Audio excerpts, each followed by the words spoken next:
আমি বহু সময়েই নিঃসঙ্গ নই, কিন্তু কিন্তু প্রায় সব সময়েই একাকী। দুঃখের কথা ৫০ বছর লেগে গেল এই সামান্য ব্যাপারটা জানতে। এতদিনে যা হবার হয়ে গেছে।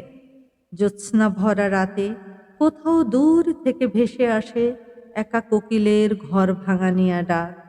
সকালবেলায় রোদের বাষ্প হয়ে ওঠে ঘাসের শীর্ষে বিলীয়মান শিশির বিন্দু। পার্কের বেঞ্চিতে চোখে মোটা কাঁচ, গলাবদ্ধ কোট, বসে থাকেন চুপচাপ নিঃসঙ্গ বৃদ্ধ। কবে এরা আমার মনের কাছে চলে এসেছে। আমি ক্রমশ একাকী হয়ে যাচ্ছি। আলনা থেকে একটা ময়লা চাদর তুলে নিয়ে জানলার পাশে চুপচাপ একা একা বসে তাকিয়ে দেখছি বারান্দার নিচে। এই গ্রীষ্মের শেষ সাদা গন্ধরাজ ফুলটি বাতাসে ক্ষীণ সৌরভ আসছে। আমি ক্রমশ দূরে চলে যাচ্ছি, দূরে চলে যাচ্ছি। তারাপদ রায়।